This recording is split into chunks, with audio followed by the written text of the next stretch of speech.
제가 이렇게 3계명 4계명 보면 사실 3계명 말씀은 제가 어렸을 때 너무 기억나는 말씀이에요. 그 7절 가보세요. 너는 네 하나님 여호와 이름을 망령되게 부르지 말라. 제가 초등학교 때 설교 들을 때 그렇게 들었어요. 얘들아, 너네 봤지? 하나님의 이름 망령되게 부르면 안 돼. 그러니까 니네 친구들하고 놀 때 맹세할 때 야, 맹세해봐. 하나님 이름 걸고 맹세해봐 하면은 하나님 이름 걸고 맹세하면 안 돼. 제가 그걸 들었어요. 그래서 그때부터는 그게 너무 뇌리에 박혀서 3계명 하는 순간 맹세 이거밖에 기억이 안 나요. 근데 사실 3계명을 자세히 읽어보면 맹세란 단어는 나오지 않습니다. 보세요. 맹세란 단어가 나오시는지 한번 보세요. 사실 맹세란 단어보다 뭐가 나오냐면 이름이 나와요. 3절 보시면 7절 보시면요. 너는 내 하나님 여호와의 이름을 망령되게 부르지 말라. 부른다는 표현입니다. 이름을 부른다. 자, 그다음 그 밑절에도 여호와는 그의 이름을 망령되게 부르는 자. 그러니까 이름을 망령되게 부르는 자. 이름과 부르다. 이것에 사실 관련이 있는 단어예요. 3계명은. 그러니까 단순히 물론 그거 맹세하지 마 이것도 포함되긴 합니다. 큰 맥락에서. 근데 그것만 핀포인트로 여러분 삶에 혹시 적용했던 분보다는 좀 더 넓게 우리가 이 시간 여호와 이름을 부른다는 건 뭘까? 여호와 이름을 망령되게 부른다는 건 뭘까? 요걸 좀 생각해 봤으면 좋겠어요. 그러니까 나 맹세 안 했으면 됐어. 난 3계명 지켰어. 이렇게 생각하지 말고 나는 지금 10계명에서의 3계명을 지키고 있는가? 이걸 기억하셨으면 좋겠어요. 성경책 그 맨 표지에 보시면 딱 3개가 나오죠. 10계명, 주기도문, 사도신경 이 3개가 나오죠. 이 3개는 생각해 보세요. 주기도문은 예수님이 알려주신 것이니까 너무나 중요한 거예요. 그렇죠? 사도신경은 뭡니까? 초대교회의 사도들이 전한 복음대로 이 이단들이 생기지 않게 하기 위해서 함께 정한 신경, 우리가 믿음의 내용들을 아주 요약해 놓은 게 사도신경이에요. 이걸 고백하는 게 이단이 아니다. 이걸 고백하는 게 전 세계 어떤 그리스도인이든 어떤 민족이 예수님을 믿든 이 고백 안에 있어야 된다. 이러한 울타리를 쳐주는 굉장히 중요한 겁니다. 사도신경. 그러니까 우리가 예배를 처음 드릴 때 사도신경을 드리는 거예요. 그 사도신경을 고백하는 사람이 그리스도인이기 때문에 아시겠죠? 자, 그럼 사도신경과 주기도문 너무 중요해. 신약 때. 근데 생각해 보세요. 10계명은 구약이잖아. 유대교가 기독교 전환된 거 아니야? 그러면은 10계명 굳이 유대인들 거 아니야? 근데 왜 초대교회 우리 교회의 선배님들께서는 왜 10계명을 계속하여 종교개혁 이후에도 왜 성경책에 계속하여 이 믿음 생활을 할 때 앞 표지에 넣으셨을까요? 이 10계명은 단순히 유대 민족 안에만 국한되는 게 아니라 10계명의 하나하나에 주셨던 하나님의 계명과 언약이 지난 시간에 말씀드린 것처럼 구원받은 백성들이 하나님 앞에 나아갈 수 있는 하나님과 교제할 수 있는 데이트 코드이기 때문에 너무나 중요한 겁니다. 사도신경이 나의 믿음과 나의 이성과 나의 지적인 생각과 나의 마음이 동의하는 부분이라면 이 10계명은 다른 버전에서 나의 손과 나의 발과 나의 모든 행동이 동의하는 거예요. 다시 사도신경은 내 입술과 내 마음과 내 생각과 나의 이지적인 부분들이 고백하는 거잖아요. 내가 믿습니다 이거잖아요. 전능하사 천지를 만드신 하나님 아버지를 내가 믿습니다 이거죠. 근데 10계명은 다른 버전이에요. 내가 하나님을 사랑해서 이렇게 삽니다. 내가 하나님을 좋아해서 이렇게 삽니다. 그러니까 사도신경은 내가 입술로 고백하고 내 마음과 내 머리와 내 생각이 고백하는 고백이라면 10계명은 내 손과 내 발과 내 모든 삶이 하나님께 드리는 고백인 겁니다. 여러분의 인생에 이러한 사도신경과 10계명의 두 축이 정말 하나님의 은혜 가운데 날마다 자라가기를 소망합니다. 그래서 이 10계명 우리가 배우는 거고 이 10계명에 있는 하나님의 사랑의 원리와 하나님과 교제의 끈이 강해지는 거예요. 즉 10계명을 배우고 나서 우리는 뭐가 세져야 되냐면 10계명은 이런 거구나 이렇게 이해하는 거에서 그치면 안 돼요. 10계명은 이해하는 걸 넘어서서 내가 그 10계명을 행하는 삶으로 나아가셔야 됩니다. 아멘. 그게 바로 행함이 있는 그리스도인이지야 행함이 있는 믿음입니다. 그래서 10계명과 사도신경은 그러한 맥락에서 너무나 중요합니다. 자, 1계명, 2계명 우리 지난 시간에 봤었죠. 1계명은 나 외에는 다른 신을 섬기지 말라. 이거는 결혼의 개념이라고 제가 설명을 드렸어요. 옛날 고대 민족들은 우리는 이 신을 믿어요. 막 이렇게 신과 결합하는 그런 생각이 있었는데 그 결합하는 이 신과 함께 결합하는 이 부부 관계를 맺는 이 맥락 속에서 하나님께서 다른 신 두지 말라는 거예요. 두 번째는 하나님을 섬기는데 하나님을 이 형상으로 만들지 말라는 겁니다. 그거는 지금의 버전으로 하면 우리 현대 사회에서는 막 우상 진짜 조각하시는 분들 많지 않잖아요. 근데 우리가 계속하여 우상을 만든다, 형상을 만든다는 건 뭐냐면 말씀에 계신 하나님이 아니라 내 머릿속에 있는 하나님, 내가 그리는 하나님, 이런 하나님이 있으면 좋겠다, 이렇게 생각하는 하나님. 이게 요새 굉장히 강한 우리의 영향을 많이 받는 거예요. 포스트 모더니즘 이런 거예요. 네가 정답이야, 네가 신이야, 네가 만든 신이 맞아. 이런 막 긍정의 힘, 긍정의 생각, 그냥 다 좋게 생각하면 돼. 아니에요. 하나님의 말씀은 안 좋은 것도 있습니다. 여기서 안 좋다는 건 우리의 생각과 부딪히는 것도 있다는 겁니다. 여러분 마음대로 하나님 믿으면 여러분 지옥 갑니다. 이거 되게 중요한 말이에요. 하나님의 뜻이 아니라 여러분 마음대로, 여러분 끌리는 대로, 여러분 감정대로 그렇게 믿으면 그거는 믿음이 아닙니다. 사실 정확히 얘기하면 이게 우리가 학교에서 공교육에서 사실 굉장히 교육받은 인본주의적 삶이 이 신앙에 녹아들면 절대 안 돼요. 이게 더 좋은 거잖아요. 그건 네 생각이지. 이게 더 옳은 거잖아요. 그건 인간들 생각이지. 인간들 생각과 하나님 말씀 부딪혔을 때 여러분 하나님 말씀 옳다 생각할 수 있어요? 요새 자주 등장한 인권의 이슈와 구약의 하나님 딱 부딪혔을 때 여러분 구약의 하나님 편 들 수 있습니까? 요새 너무 이런 교육과 이러한 세상에서의 사상들이 너무 섞여갖고 예수님을 믿는데도 성경을 읽는데 2021년도의 버전의 내 생각을 갖고 읽기 시작하는 거예요. 그렇게 되면 하나님의 말씀과 부딪힐 때 있거든요. 그럴 때는 어떻게 하면 과감하게 성경을 버려요. 이건 틀린 거야. 이건 성경이 옛날 문서라서 잘못된 거야. 여러분 이게 요새 이 신학계 안에서도 굉장히 들어오고 있는 흐름이에요. 성경에서 이 신화적인 이야기들, 마치 기적 이야기도 있죠. 홍해 이런 거 다 그냥 신화로 처리합니다. 이건 다 신화야, 단군 신화 같은 거야 하고 2021년도에 과학을 조금 배웠다고 자부하는 인간들의 교만함으로 성경이 틀렸다고 재단하면서 이건 틀렸고 이건 맞아, 이건 취할 수 있거나 이건 아니야, 이런 게 신학계에서도 굉장히 많아요. 그 얘기는 뭐냐면 그 신학을 배운 목사님들께서, 우리 교단은 그런 신학이 아니에요. 목사님들께서 그렇게 가르치기 시작하면 우리 청년들, 우리 성도님들께서 자신도 모르게 하나님의 뜻대로 가는 게 아니라 내가 생각한 하나님의 뜻대로 가는 겁니다. 하나님의 말씀대로 가는 게 아니라 하나님의 말씀 중 내가 인정할 수 있는 그것대로만 가는 거예요. 여러분 그건 100% 믿음이 아닙니다. 사실 요 얘기를요 요새 교회에서도 참 하기 쉽지 않더라고요. 우리 한가람 교회는 그래도 굉장히 잘 보호가 된 교회예요. 우리 어른들, 성도님들과 목사님, 그동안 사역하신 목사님들께서 굉장히 우리 청년들과 주일학교 학생들을 말씀으로 잘 양육하셔서 굉장히 잘 보호됐어요. 이런 면에서는. 하지만 요새 막 인권이 넘쳐나고 막 세상에서 소수자 문제들이 넘쳐난 이 시대에 여러분 다른 거 다 양보해도 말씀은 양보하시면 안 돼요. 이 설교 듣고 기분 나빠서 저를 내쫓아도 상관이 없습니다. 그래서 내쫓김 당하는 게 훨씬 나아요. 그건 시대에 안 맞는 설교인데요. 그럼 안 맞는 게 안 하면 돼. 근데 우리가 막 차별금지법, 평등법 얘기하잖아요.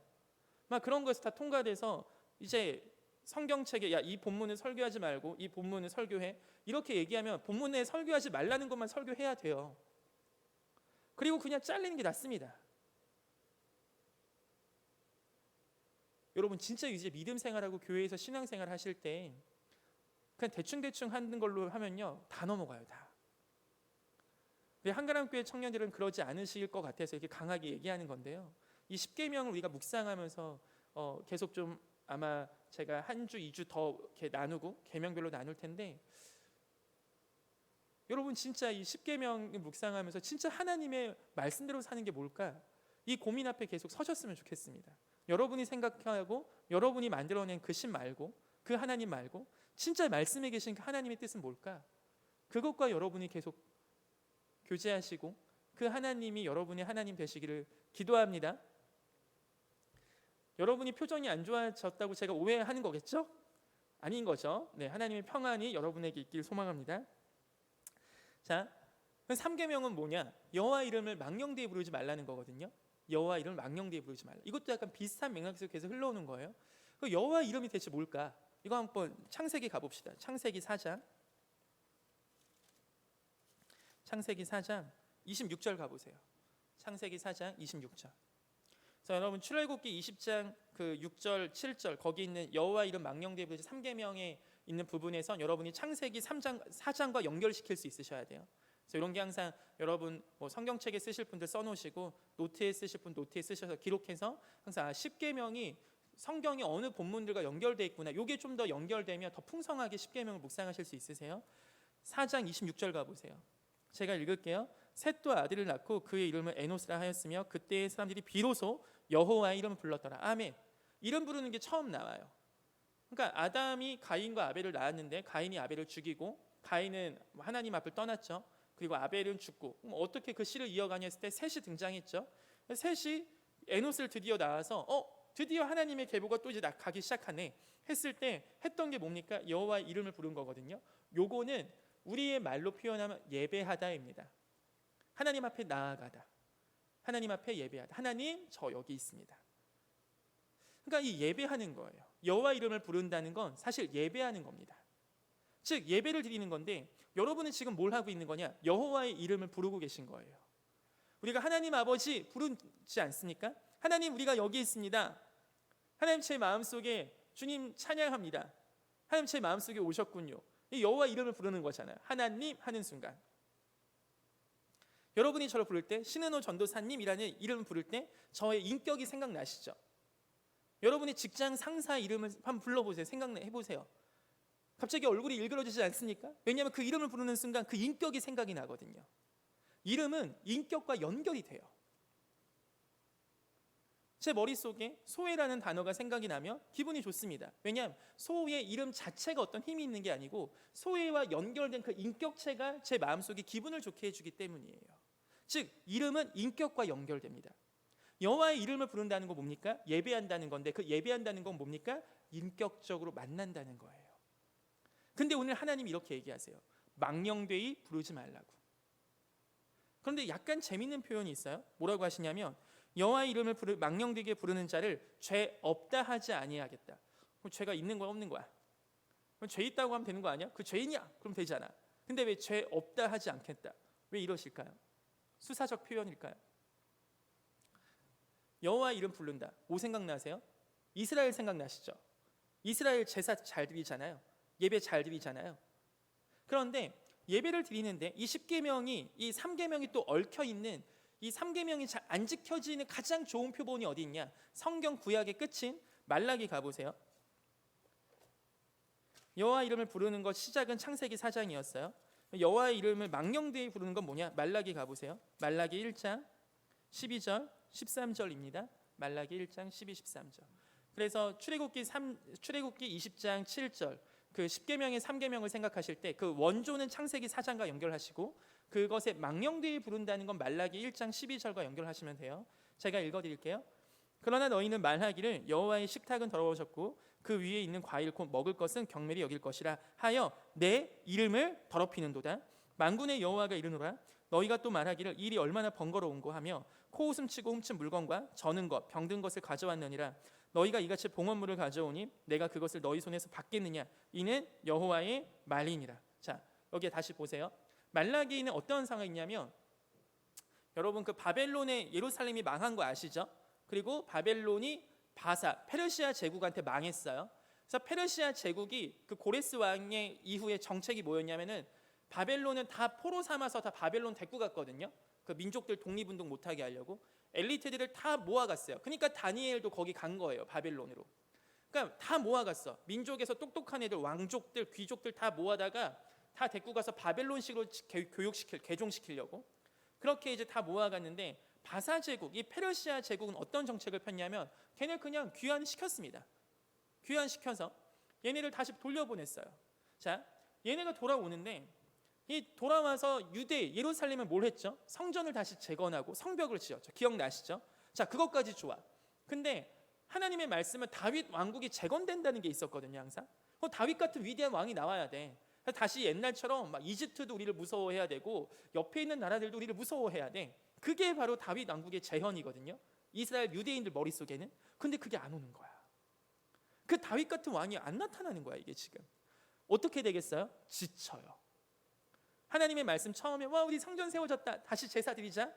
근데 다윗이 왜 안 나타나지? 우리 예배 드리는데 왜 부흥이 없지? 왜 뭔가 우리가 기대하는 게 안 나타나지? 어떻게 됩니까? 지쳐요. 이게 해가 갈수록 지치니까 어떻게 돼요? 원래는 하나님께 가장 최상의 것을 드리면서 사랑을 표현하는 거였어요. 그런데 이제는 재물도 딱 보고서 병신, 여기서 병신이라는 표현이 나올까? 저는 거. 이거 다 없어도 되는 거. 그런 거 다 모아다가 자 하나님 드세요 이러는 겁니다. 우리가 흔히 예배 드릴 때 뭐 예배 드릴 때 뭐가 중요해요, 뭐 형식이 뭐가 중요해요, 내용이 중요하지라고 하지만 여러분 생각해 보세요. 선물이 중요합니까? 선물 안에 있는 마음이 중요합니까? 선물 안에 있는 마음이 중요하죠. 근데 제가 선물 안에 있는 마음이 중요해서 오늘 제가 가다가 내가 이거 너무 좋아해, 그래서 제가 이거 다 먹고 내 마음을 다 담았어, 그래서 빈 병을 우리 홍찬 형제 줬다고 생각해 보세요. 기분 좋겠습니까? 네, 아니라고 분명히 얘기하셨어요. 자, 봐봐, 나는 마음을 다 담아서 줬잖아. 나는 마음을 다 담아서 줬어. 근데 왜 안 좋아해? 이게 우리가 느끼는 인격성이에요. 여러분, 우리 예배는 진짜 어떻습니까? 10계명의 3계명에서 얘기하는 여호와 이름을 망령되이 부른다는 건 사실 예배의 태도를 얘기하는 겁니다. 여호와 이름을 더럽혔대요. 이스라엘 예배 너무 잘 되었거든요. 이스라엘 제사 활동 얼마나 열심히 했습니까? 그런데 하나님은 그걸 보고 더럽혔다고 합니다. 망령되이 부른다고 해요. 근데 죄 없다 하지 않겠다 해요. 왜냐하면 이거는 굉장히 선한 행위거든요. 사실 하나님께 예배를 드린 겁니다. 제사를 드린 거예요. 그런데 죄 없다 하지 않겠다는 거 뭡니까? 제사는 뭐예요? 죄를 없애는 거죠. 죄 없다 하지 않겠다. 제사가 무효된 겁니다. 수천 마리의 양, 수천 마리의 소가 와도 그 제사의 기능이 회복되지 않아요. 이 얘기 뭐예요? 예배를 드려도 예배가 드려지지 않은 겁니다. 우리의 예배는 지금 어떻습니까? 우리 한 명 한 명 여러분의 예배는 지금 어떻습니까? 여호와 이름을 망령되이 부르고 계십니까? 여호와 이름을 부르고 계십니까? 하나님은 여러분에게 이름 불려지는 걸 너무 좋아하세요. 다들 뭐 아기 낳아본 적이 없어서 계속 이런 얘기하기 좀 그렇지만 남자친구 여자친구 있는 분들 누구누구야 하는 순간 마음이 너무 녹으시죠? 저만 그랬던 걸로. 맨 처음에 아기가 딱 낳고 이 아기가 아빠 하는 걸 계속 기다려요. 그리고 처음 아빠 하는 순간 그만 녹화하고 싶어요. 그게 뭐라고? 이제는 아빠 하는 게 무서울 때가 있어요. 근데 이게 뭐라고? 이름을 부른다는 건 그 아이가 나하고 관계를 맺고 싶다는 거예요. 여러분이 하나님께 나오는 건 여러분이 하나님과 친해지고 싶다는 거예요. 하나님이 지금 여러분에게 그렇게 이름 부름 당하길 기다리고 계십니다. 여러분이 지금 핸드폰을 앞에 두고 지금 이 예배에 참여하고 계시다는 건 뭐냐면 여러분이 지금 하나님의 이름을 부르신다는 겁니다. 하나님, 나 주님 만나고 싶습니다. 근데 그 하나님은 그게 너무 소중해서 그게 더럽혀지는 걸 너무 싫어하세요. 그게 너무 소중해서 그걸 대충 여기는 걸 너무 싫어하신다고요. 우리 형제 자매가 교제하기 시작해서 300일, 400일, 500일, 1년, 1주년 이런 거 지킬 수 있잖아요. 그런 거 지킬 때 너무 그게 소중했어. 근데 상대방이 그걸 너무 귀찮게 여겨. 그럼 기분이 어때요? 내 이름을 더럽힌 겁니다. 나는 그 사람과 그 시간이 너무 소중했어. 그걸 너무 준비 많이 했어. 근데 그게 이 사람이 너무 그걸 하는데 대충 해. 어떤 느낌이 들어요? 내 인격이 무시당한 것 같아요. 하나님은 지금 여호와 이름을 망령되이 부르지 말라는 이 말이 이름 부르다, 하나님께 나아오다, 하나님과 관계를 맺는 이러한 관계 속에서 망령되이 부르지 말라고 하세요. 말라기의 마지막 장면같이 하는데 대충 하는 거, 모양만 내는 거, 형식에 빠진 거. 나는 했으니까 됐다. 나는 오늘 예배 참석했으니까 됐다. 도장 찍었다. 이걸 하나님 너무 슬퍼하시는 거예요. 그거 보고 이건 예배가 아니다. 이건 제사 드린 게 아니다. 죄를 없애는 그 제사의 기능이 이거는 아니다. 하나님 선을 그으셨습니다. 여러분, 신약에서는 우리 교회 공동체 예배도 중요하지만 여러분 한 명 한 명이 하나님의 성전으로 부르심 받은 줄 믿습니다. 여러분 한 명 한 명이 있는 곳이 예배의 처소가 되는 줄 믿습니다. 여러분, 그렇다면 여러분이 하나님의 이름을 부르는 그곳에 하나님이 기분 좋게 임하시는 은혜가 있기를 소망해요. 여러분이 이왕 하나님 불렀고 이왕 하나님 앞에 나오는데 하나님도 기분 좋으시고 하나님도 그 예배를 통하여 너무나 기뻐하시고 하는 그러한 예배가 정말 우리의 예배가 되면 얼마나 좋겠습니까? 그러한 예배자들로 주님께서 우리 청년들을 세워가시기를 간절히 기도합니다. 자, 우리 그 다음 안식일에 대한 개념만 다시 한번 보고 우리 마치겠습니다. 출애굽기 또 20장 돌아가셔서 출애굽기 20장 7절 8절이죠. 8절 가보시면 안식일을 기억하여 거룩하게 지키라. 여기서 기억하여 거룩하게는 어려운 단어가 아닙니다. 기억하여는 꼭입니다. 꼭 거룩하여는 구별하여 지켜라 이거예요. 꼭 요거는 따로 떼놔야 돼. 요거 하나님께서 굉장히 강조하셨어요. 이 안식일 개념. 왜 안식일을 왜 지켜야 되냐? 요거는 여기 성경에 나와요. 11절 가보세요. 이는 엿새 동안에 나 여호와가 하늘과 땅과 바다와 그 가운데 모든 것을 만들고 일곱째 날에 쉬었다. 너무 간단해요. 하나님이 쉬었으니까 우리도 쉬래요. 근데 이거 좀 웃기지 않아요? 하나님이 왜 쉴까? 우리는 왜 언제 쉬어요? 피곤할 때 쉬죠. 피곤할 때 쉬어요. 근데 하나님은 피곤하지 않는다고 하셨는데 졸지도 아니하시고 왜 쉬셨지? 우리 보고 쉬라고 쉬신 건가? 나도 쉬었으니까 너네도 쉬어도 돼 이런 건가? 윗사람이 빨리 쉬어야 아랫사람들 빨리 쉴 수 있으니까 이런 건가? 하나님은 왜 쉬라고 하셨을까요? 일단 첫 번째 이 하나님의 근거가 뭐냐면 창조거든요. 창조. 지금 6일 창조하시고 7일째 안식하셨다. 요 창조가 먼저 첫 번째 근거입니다. 즉 안식일을 지킬 때 항상 뭘 생각하는 거예요? 창조주 하나님을 기억하고 생각하는 겁니다. 창조주 하나님. 그런데 여기서 한 번 더 좀 얘기할게요. 근데 여러분 안식일이 언제게? 주일날일까요? 아닌 거 알죠? 자, 주일은 언제냐면 안식 후 첫날 예수님이 부활하신 날을 기억해서 주의 날로 지키는 겁니다. 그러니까 안식일은 원래 토요일이에요. 지금으로 치면. 그런데 왜 우리는 안식일을 안 지키고 주일을 지킵니까? 뭐 이틀 쉬면 너무 힘드니까? 뭐 그것도 이유가 될 수 있겠죠. 초대교회에서는 사실 두 개 다 지켰어요. 안식일도 지키고 주일도 지키고. 왜냐면 예수님도 안식일을 지키러 회당에 가셨으니까. 그러니까 안식일을 지키는 게 문제가 아니었습니다. 그런데 안식일을 지키다가 주의 날까지 지켜야 돼. 왜냐? 주의 날은 안식 후 첫날 주님 부활하신 날을 지키는 거거든요. 그래서 초대교회에서도 이런 게 이슈가 됐고 어느 정도 논의가 좀 있었어요. 그리고 나서 결정한 게 뭐냐면 주의 날을 지킨다. 그래서 주일로 정해졌고 우리가 지금 주일을 지키는 겁니다. 그런데 이 안식일에 이야기하셨던 하나님의 마음과 하나님의 이 안식일 사계명을 향한 주의 마음은 오롯이 주일 개념과 대치돼요. 주일 개념으로 이어져서 우리가 지키는 거예요. 그럼 안식일에 뭘 해야 됩니까? 안식이란 단어 들으면 되게 쉬고 싶지 않아요. 그렇죠? 여기서 얘기했잖아요. 하나님이 쉬었으니까 우리도 쉬는 것이. 안식일에서 가장 첫 번째 핵심은 뭐냐면 예수님이 정리하셨어요. 안식일 날 바리새인들이 어떻게 막 형식적으로 지키고 지네는 일 안 하고 종들을 일 엄청 시켰거든요. 그 바리새인들 진짜 나쁜 사람들이에요. 이렇게 치면은 지네는 안식일 날 일하면 안 돼. 그래서 이스라엘 지금 가도 호텔 이런 빌딩 가면은 걔네가 지키는 안식일 날에는 엘리베이터 층이 그거 누르는 거 못 하게 돼 있어요. 모든 층에 다 서요. 그게. 왜냐면 그 누르면 일 되니까. 그러니까 모든 층에 다 서요. 그거. 지금도 그렇게 막 지켜. 근데 자기네 그 양들은 쳐야 될 거 아니야. 계속 양들은. 자기가 소유 있는 그 양들은 양떼를 지키는 목자들은 양치라고 해요. 얘네도 회당 와야지. 얘도 양치는 거 쉬어야지. 아니요. 걔는 일은 해야 돼. 왜? 돈은 벌어야 되니까. 그 돈의 소유는 누구 겁니까? 바리새인들 거예요. 왜냐하면 걔는 당시에는 지도자들이었기 때문에 돈이 많았거든요. 자, 이 얘기 제가 말씀드리는 핵심이 뭐냐면 안식일에서 이게 굉장히 형식주의로 빠졌어요. 그 당시에. 그때 예수님께서 오셔서 이것저것 말씀하실 때 이 말이 핵심이에요. 안식일의 주인이 인자, 곧 예수님이시라고. 왜? 예수님 하나님이시니까. 즉 안식일은 누구와 결탁되어 있는 거냐면 하나님. 내가 안식일 날 그냥 나 너무 피곤해 쉬어야겠어 하고서 그냥 3시간 잤어. 난 안식했어. 그럼 세상의 안식과 뭐가 달라요 대체? 하나님이 안식일 날 잠 많이 자라 이거 아닐 거 아닙니까?